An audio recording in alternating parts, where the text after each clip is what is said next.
안녕하세요. 오늘 도와주셔서 감사드립니다. 바로 사연 읽어보겠습니다. 안녕하세요.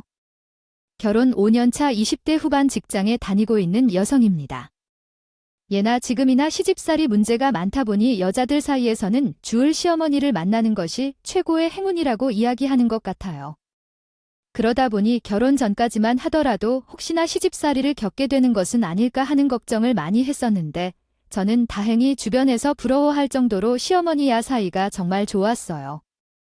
이제 예쁜 아이를 가지게 된다면 수원이 없겠다 했었는데 정말 마음대로 안 되는 게 바로 임신이라고 하더니 결혼 3년 차에 접어들었으며 때도 불구하고 전혀 기쁜 소식이 들리지 않더군요. 시어머니께서도 계속된 실패에 실망을 많이 하셨는지요? 임신이 되지 않는 것은 무조건 여자 탓이라고만 하시며 자꾸만 화를 내셨습니다. 처음에는 시어머님께서 속상한 마음에 그렇게 말씀하셨을 것이라고 생각하며 못 들은 척 지나갔지만 시간이 흐를수록 아이를 못 낳으면 여자로서 생을 마감한 거니 남편과 이혼을 하라는 등의 지나친 언행을 아무렇지 않게 쏟아내시더군요. 그렇게 임신 문제로 인해 갈등을 시작되었고 사이가 좋다가 갑자기 틀어지니 저도 심각한 상황이 찾아올까 급한 마음에 서둘러서 아이를 가지고 자아에 써보기도 했지만 남편은 시어머니와의 갈등을 알고 심해도 부부 생활에는 관심도 없고 최선을 다할 생각조차 없이 아이를 갖기 위해 노력하자는 말만 나오면 피하기만 했습니다. 해결할 방법을 찾지 못하니 이러지도 못하고 저러지도 못하면서 시간만 흘려보내고 있었는데 시어머니께서는 더 이상 기다릴 수 없겠다고 생각하셨는지 상황을 지켜보시다가 저에게 연락을 해 오셨어요. 예, 너 회사에 휴가 내고 평일 하루만 시간이 비어서 좀 올라와라. 4. 혹시 시댁에 무슨 일이세요? 그게 아니라 아주머니의 산부인과를 하고 있지 않니? 수도권에서 도 하나님 병원으로 꽤 괜찮다고 소문난 곳이니 너도 거기서 치료받으면 임신하는 건 어렵지 않을 거다. 게다가 가족이 네 아주버님이 얼마나 신경을 많이 써주겠니? 그러니 평일 하루 피워서 올라와. 내가 미리 얘기는 해줄 테니 걱정 말고. 아, 어머니, 아주버님 병원이면 여기서 왕복 4시간이나 걸리는데 그냥 다른 방법을 찾아볼게요. 한 번 가서 해결될 일도 아니고 올라가서 진료받으면 종종 가야 할 텐데. 지방에서 왔다 갔다 하기가 쉽지 않아요. 그리고 사실 아주버님한테 진료받는 게 가족끼리 좀 그렇고요.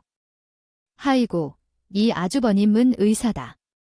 의사 남자가 아니라 그리고 네가 그렇게 맹하게 기다리고 있으니까 임신도 안 되는 거다.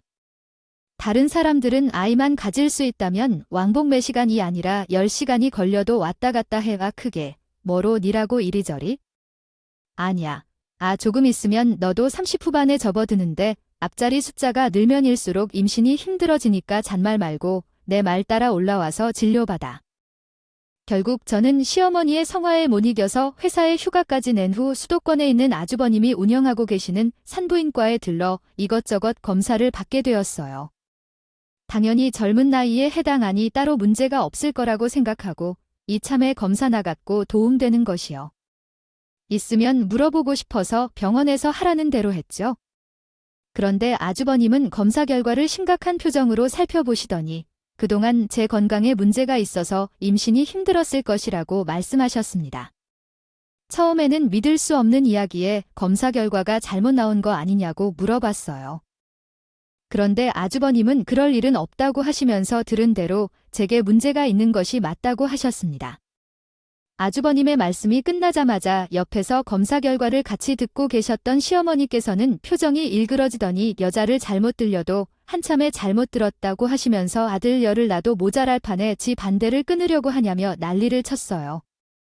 아주버님을 통해 저에게 문제가 있다는 것을 듣게 되었을 때 시어머니가 노발대발 하실 것이라는 것은 어느 정도 예상을 하고 있었던 것이죠. 상황이라 그리 놀라지는 않았습니다. 왜냐하면 산부인과를 운영하시는 아주버님도 딸만 셋이 있는 상황이었고 쟤를 이어갈 수 있는 유일한 희망이었던 제가 임신이 불가능하다고 하니 어쩌면 당연한 일이었죠. 지금 와서 아주버님이 아들을 계획하기에는 나이도 많고 딸이 셋이나 있는 상황이라 시어머니께서는 제가 당연히 아들의 가질 터라 생각하신다.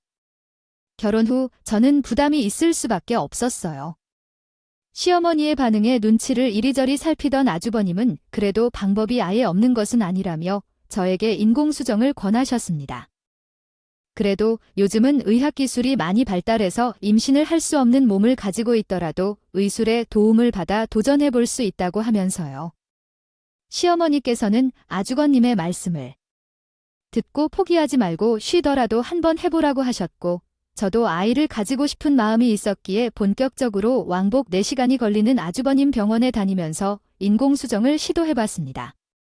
하지만 아무리 기술이 발달해서 예술의 도움을 받더라도 아이를 가지는 것은 생각만큼 쉽지 않더군요. 아이를 가지고 싶다는 마음으로 힘들지만 3번이나 시도를 했는데도 계속 실패를 했고, 시간이 지날수록 기대했던 것만큼 실망감도 커지고 자존감도 계속 떨어졌습니다.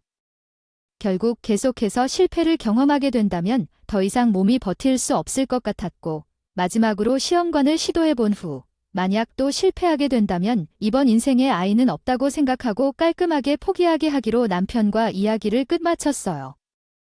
아주버님께서도 불안함이 가득한 저의 마음을 알고 계셨는지요?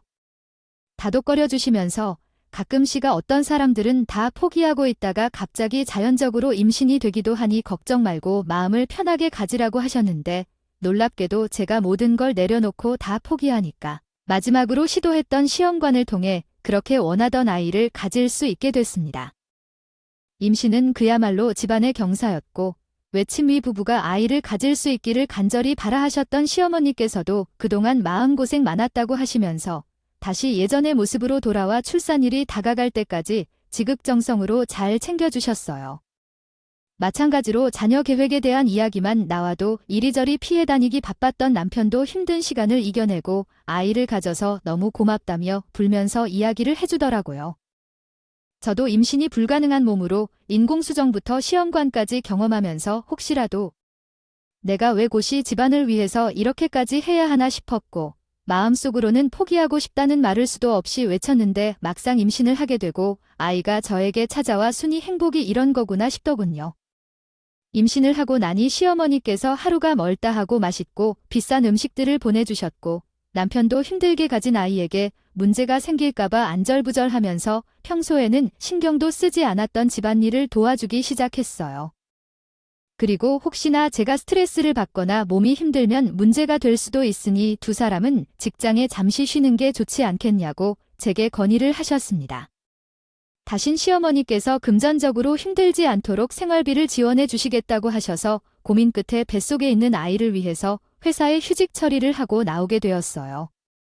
그렇게 어렵게 가진 아이를 10달 동안 애지중지하며 잘 품고 출산을 하게 되었는데, 다행히 빈곤주터이셨던 시어머니가 애타게 바라셨던 것처럼 아들을 낳을 수 있게 되었습니다.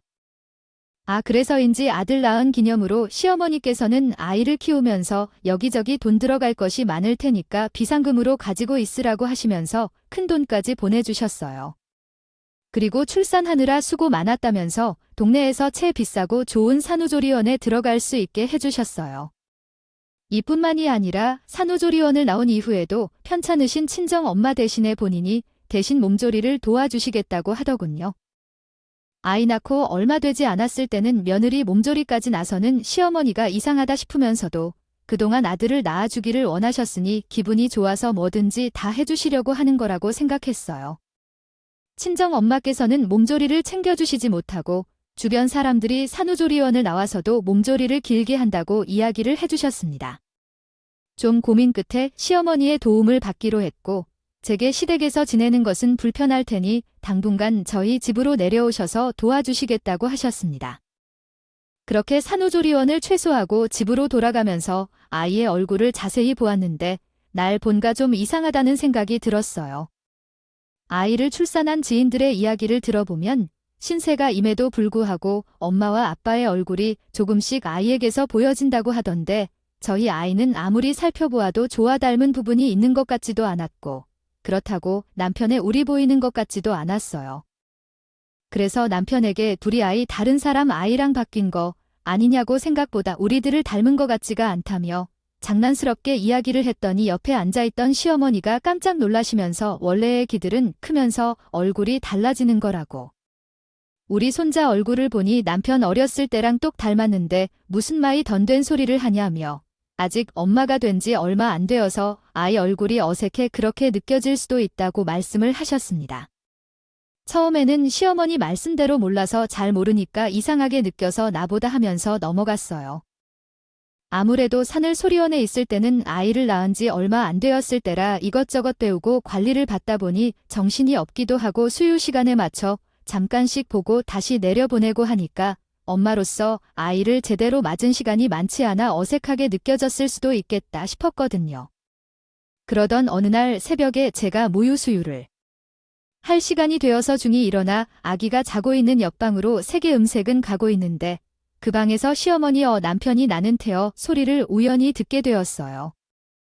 모두가 잠들어 있는 새벽에 두 모자가 좀 몰래 해야 할 이야기가 뭐가 있나 싶어 이상하다는 생각을 하고 있었는데 갑자기 방 안에서 남편이 흐느끼는 소리가 들렸고 시어머니는 그런 남편에게 자꾸 울지 말라고 다급히 말했어요. 그 순간 남편에게 무슨 일이 있는 건가 싶어서 다 앞에 서서 조용히 두 모자 가는 이야기를 들어보기로 했습니다. 아이치 우나 너 대체 왜 이러니? 멋이 세상이 무너지기라도 했어? 사내가 되어서는 뭐 큰일이라고 자꾸 울고 불고 해 길은 황당한 상황에 안 울게 생겼어. 앞으로 내 아들이 되어야 할 아이인데 근데 진짜가 아니잖아. 누구 시인 게 뭐가 그렇게 중요한 야 어차피 네 형이고 너랑 같은 형제고 춘영이가 곧이 남자인 것은 변하지 않는데 그러니 네 아들 충영이가 이침 자거나 아니건 일 문제 내가 없다.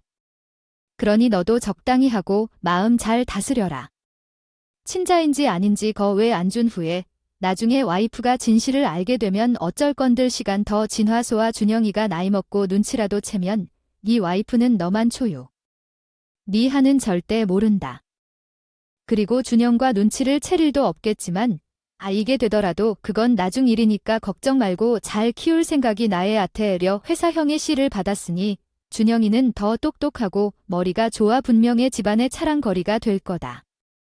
처음에는 들으면서도 제 귀를 의심할 수밖에 없었는데 시어머니가 마지막에요. 사형의 씨를 받았으니 준영이는 똑똑하고 머리가 좋을 것이라는 이야기를 듣고 나서 제 배 아픈 내 아들이 낳은 아들이 남편의 핏줄이 아닌 아주버님의 핏줄이라는 것을 확실히 알게 되었습니다. 순간 제 귀로 들어오는 이야기들을 듣고도 믿을 수 없는 내용이라 그 자리에서 멍하니 있었던 것 같아요. 마음 같아서는 두 모자가 대화를 나누고 있는 방으로 무작정 들어가 방금 내가 들은 게 뭐냐고 따져 묻고 싶었지만 이럴 때일수록 더욱 냉철하게 상황을 바라보고 해결을 해야 한다는 생각이 들었어요. 우선 내 아이가 남편의 핏줄이 맞는지 확인해 보는 것이 순서인 것 같아서 날이 밝았을 때 가족들 몰래 가장 구하기 쉬운 남편의 칫솔을 사용해 유전자 검사를 의뢰하게 되었고 며칠 뒤 받아본 서류에서는 예상했던 것처럼 남편의 아이가 아니라고 나와 있었어요. 제 두 눈으로 유전자 결과 보고서를 확인했고 돌아가는 상황을 보니 제 아들을 가지기 전에 어머니가 왜 그렇게 수도권에 있는 아주버님의 산부인과 병원에 데리고 가려고 했던 것인지 그리고 아주버님이 왜 굳이 임신을 할 수 있는 몸이 아니라고 하면서 저에게 진공수정기라는 방법으로 시료를 해보자고 권유를 했던 것인지 확실하게 알겠더군요.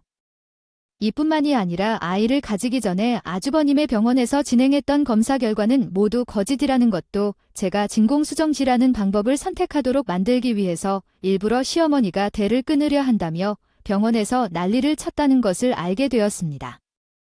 이 모든 진실을 알게 된 저는 저희 가만히 있을 수가 없었어요. 저는 곧바로 아주버님의 산부인과 병원으로 달려가게 되었고 진료실 문을 박차고 들어가서 내가 낳은 아이가 남편의 아들이 아니라 과 같은 사실을 밝혀내기 위해 밤낮 없이 노력했습니다. 아주건이 핏줄이라는 것을 알게 되었고 두 사람이 친자가 맞는지 두 눈으로 확인을 해야겠으니 머리카락이라 칫솔을 내놓으라고 난리를 쳤습니다. 제가 이 모든 진실을 알고 병원까지 찾아갔음에도 불구하고 아주버니면 저에게 지금 무슨 말도 안 되는 소리를 하는 거냐며 동생의 아들이 왜 내 핏줄이냐 어디서 꿈을 꾸고 와서 행패를 부린 거냐며 오히려 저를 이상한 사람 취급하더군요. 하지만 저는 아주버님의 이야기 눈 하나 깜짝하지 않고 이미 남편과 내 아들 준영이의 유전자 검사를 하고 왔으니 그냥 칫솔이랑 머리카락을 내놓던가 솔직하게 있는 그대로 이야기를 해달라고 했죠. 그러나 아주버님은 상황을 모면하기 위해 모르쇠로 일관했고 더 이상 말싸움을 해봤자 생각하는 대답이 나오지 않을 것 같아 점심시간이라 양치를 하고 진료실.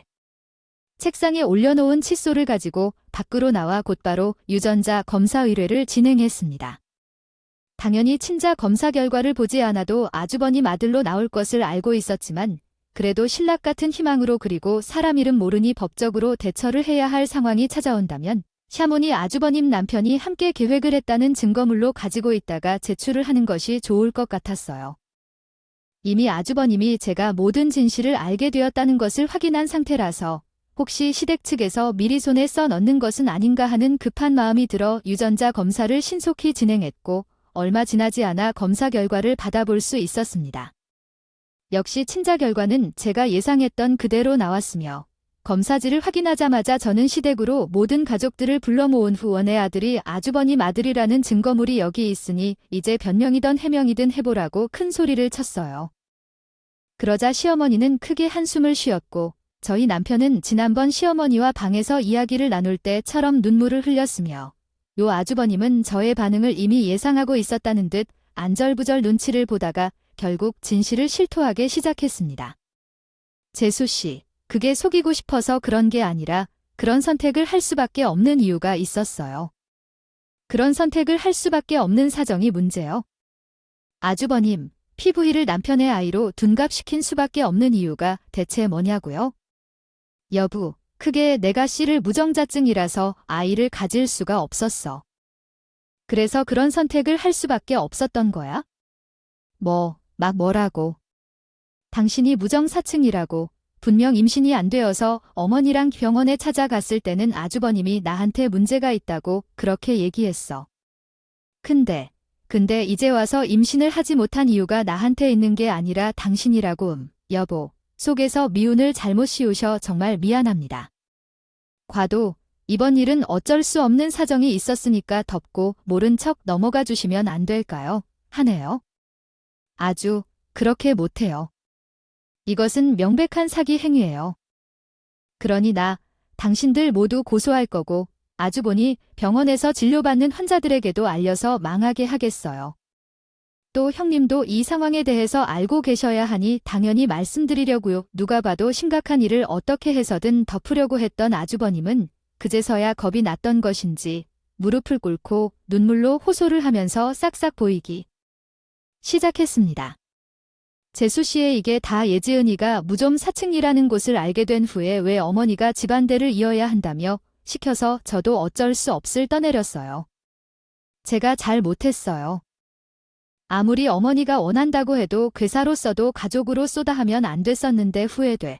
호호, 아주번에 이제 와서 후회라네요. 제가 모든 걸 알게 되어 고수 절차를 진행하고 환자들한테 알려서 병원 망하게 하겠다니까 위기감을 느껴서 상황 모면하려고 그러시는 걸로 밖에 안 보여요. 그리고 아주버님, 아무리 가족이라고 해도 개가 없이 그런데 타실 분 아니잖아요.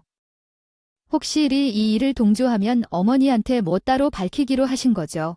그러니 제 말에 아주버님만 마치 엄청난 거짓말을 들킨 듯 귀까지 새빨개지셨는데 할구분이 알짜 부자인 시어머니가 아주버님에게 정자를 기증하고 일이 잘 마무리되면 본이 명의로 된 집을 넘겨주겠다고 했던 해요. 그 대가로 제가 거의 넘어갈 듯 뒷목을 잡으니 제가 정말 잘못했어. 진심으로 사과드릴 테니 제발 병원만 망하지 않게 도와주시면 안 될까요? 고소의 병 허망하고 의사 면허증까지 박탈되면 저희 가족은 정말 굶어 죽어요.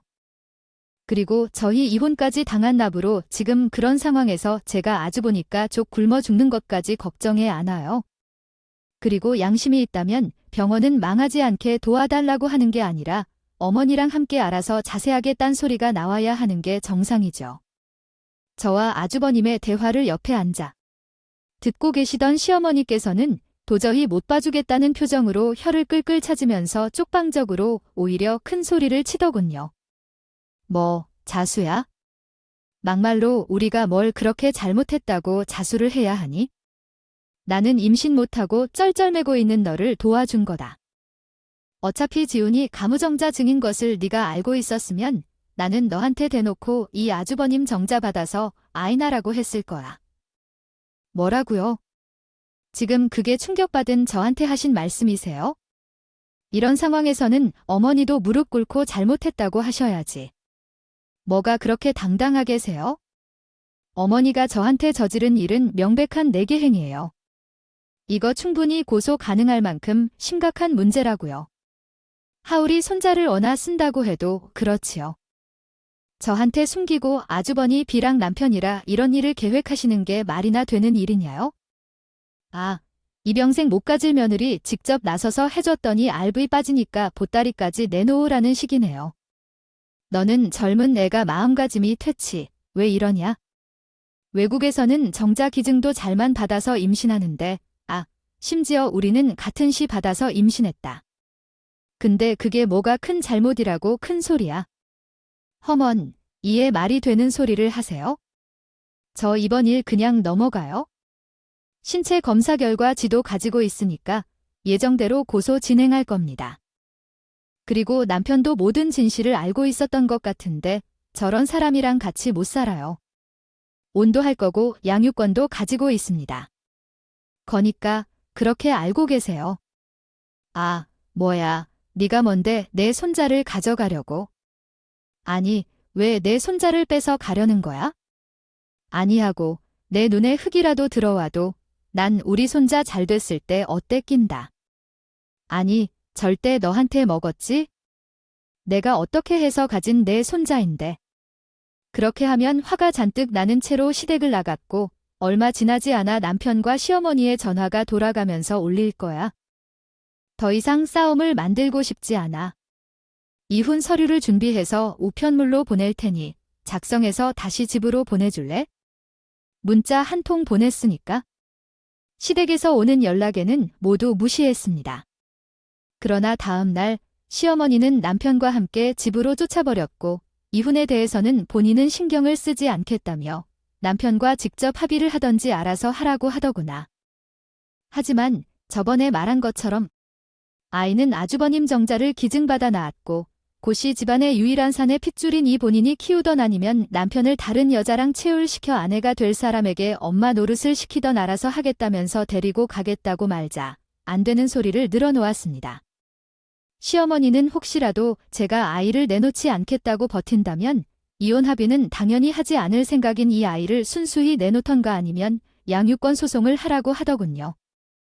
하지만 이혼 당사자인 남편은 제가 하자는 대로 따라올 생각이었는지 별다른 말을 하지 않고 가만히 상황을 지켜보고 있다가 시어머니가 초에게 내뱉은 이야기들에 약간 당황한 기색을 보였고 저의 눈치를 살피다가 그제서야 어머니를 말리는 신용을 했어요. 하지만 아들이 옆에서 그만하라고 말리는데도 시어머니는 대체 뭐가 그렇게 당당한 건지. 아이는 본인 집안의 시인이 양육권을 절대 포기 못하겠다면 서이혼 및 양육권 소송을 진행하거나 지 아니면 아이를 보낼 건지 당장 결정을 하라고 난리를 치더군요. 하지만 저는 시어머니 반응에 굴하지 않고 내가 왜 어머니 하자는 대로 해야 하냐며 결정은 내 몫이라고 하며 두 사람의 집에서 사쫓았습니다. 하지만 제가 집에서 내쫓아냈다고 해서 쉽게 포기하고 돌아갈 시어머니가 아니었고 동네 사람들 모두 저기 와서 본인 이야기를 들어야고 하면서 물에 빠진 며느리 구해줬더니 보따리 내놓으라고 한다고 소리를 고래곤 치를 더군요. 도대체를 물에서 누굴 구해줬다는 건지 정작 보따리 내놓으라고 하는 사람은 시어머니 본인이라는 것을 전혀 모르고 장난감 빼앗긴 어린아이 마냥 고집을 부렸습니다.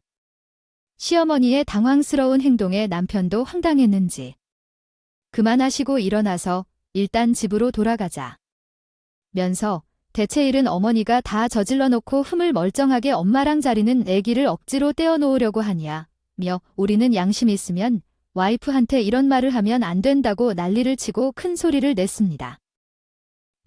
최소한 시어머니를 말리는 남편은 조금이라도 양심의 가책을 느끼는 것 같아 그래도 다행이다 싶었어요. 저도 아이의 친부가 누구인지 밝혀지게 되고 시댁 식구들을 고소하는 것과 동시에 이유는 생각했기 때문에 앞으로 아이를 누가 맡아서 키워야 하는지 고민을 많이 썼습니다. 부모님께도 이번 일을 말씀드리고 사기를 했었고 친한 친구들에게도 상황을 설명하고 내가 어떤 선택을 해야 아이에게 줄지 모르겠다면 서 조언을 구하기도 했었어요. 그런데 부모님이 포함해서 친한 친구들까지 모두 시어머니의 잘못된 선택으로 인해 아무것도 모르고 아주버님의 정자를 기증받아 생긴 아이를 평생 사랑으로 감싸 안으면서 살 수 있겠냐고? 지금은 내 배 아파 낳은 아이니까 데리고 오려고 양육권 소송을 하겠다고 하지만 나중에 아이를 키우게 되었을 때 어려운 순간이 올 때마다 그 일이 생각나게 될 것이고 결국 힘든 것은 본인이라며 절대 안 된다고. 그냥 마음이 아파도 아이를 시댁에 두고 재출발할 것을 건 하더라고요. 특히 부모님께서는 나중에 시간이 지나고 아이가 크면 분명히 아버지를 찾게 될 텐데 그때는 누구를 아버지라고 부르게 할 거냐고. 또 시댁 측이 경제력은 더 좋지 않느냐며 앞으로 제가 다시 회사에 나가 일을 하게 된다고 하더라도 어린 신생아를 혼자 집에 다 둘 수 없는 노릇이지 않느냐고. 현실적으로 생각하라고 했습니다. 저도 친구들과 부모님이 하시는 이야기가 무슨 뜻인지 알고 있었지만 아무리 생각을 해봐도 며느리를 상대로 자신의 욕심을 채우기 위해 사기 행위까지 마다하지 않았던 시어머니 밑에서 자라는 것은 절대 있어서는 안 되는 일이 없고 그렇다고 내 배 아파 낳은 아이가 멀쩡하게 엄마가 살아있는데도 다른 여자가 맡아 키우는 것은 더 불안해서 안 될 것 같았어요. 또한 잠시뿐이었지만 힘든 출산 과정을 겪으면서 저에게도 모성이라는 것이 생겼는지 누가 뭐라고 하던 간에 아이는 무조건 데려와서 직접 키워야겠다는 다짐을 하게 되었습니다. 그렇게 생각이 정리가 되자마자 곧바로 남편에게 전화를 걸어 나는 절대로 양육권 포기 못하니까 그냥 이용 못해주겠음 현수손으로 결정하자고 했어요. 그랬더니 남편은 전마가 고씨 집안 아이라고 무조건 데리고 와야겠다고 저렇게 고집을 부리는데 그냥 양육권 포기해주고 저보고 새 출발해주면 안 되겠냐고 했습니다. 제가 원한다면 아이는 자주 보여주고 할 테니까 제발 부탁한다고 하더군요. 그렇지만 수원은 아이만큼은 시댁으로 보낼 수가 없었고 그리고 어차피 아주버님 애피출인데 당신이 이래라 저래라 할 자격 없지 않냐면서 시어머니 말대로 고씨 집안 핏줄이 절반 있다고 해도 나머지 절반은 내 피줄이니 양육권을 절대 포기하지 않겠다고 했어요. 그러니 크게 한숨을 쉬고는 어차피 잘못은 우리 집에서 했으니까 소송을 해도 결과는 보나마나 뻔하니까 그냥 양육권을 본인이 포기하고 윤하겠다고 했어요. 혹시나 남편의 마음이 바뀔까 하는 생각이 들어서 곧바로 다음 날 함께 법원에 방문하여 이혼 서류를 제출하여 무사히의 이혼 절차는 마무리를 할 수 있었고 아이도 지금 저와 함께 잘 지내고 있어요. 그리고 남편이 자신이 무정자증이어서 이런 일이 벌어진 것이라고 하면서 시어머니와 아주버님 고소는 가능하면 취하해줬으면 좋겠다는 부탁을 했었는데 아무리 생각해봐도 용서가 되지 않아 남편에게는 미안하지만 그냥 고소 절차는 취하 없이 진행을 하게 되었습니다.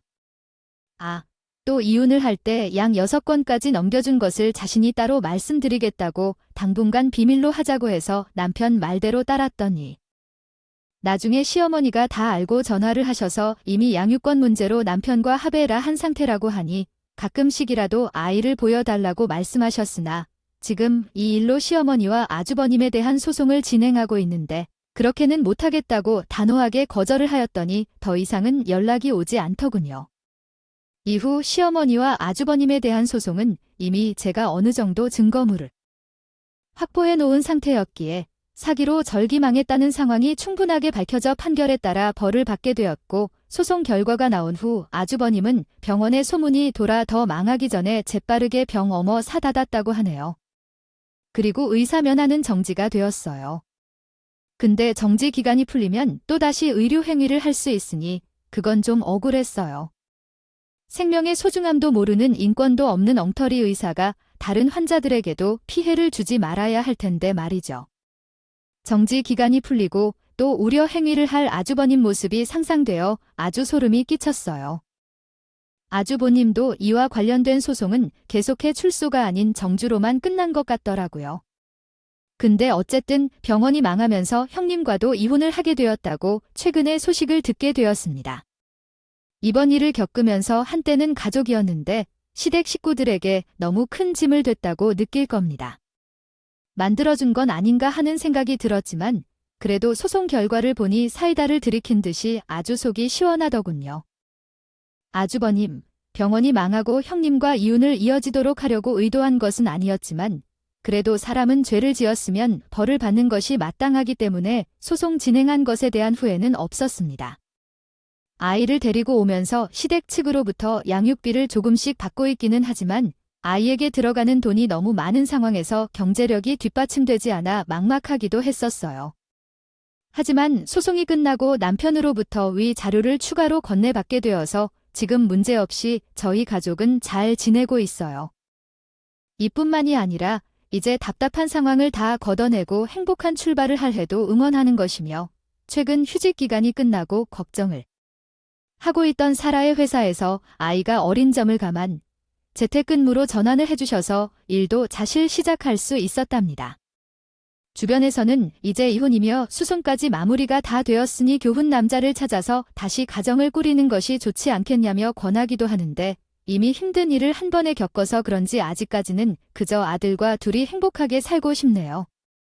지금까지 제 이야기 들어주셔서 감사합니다. 오늘도 끝까지 함께 해주셔서 감사하고요. 저는 다음 영상으로 또 찾아뵙겠습니다.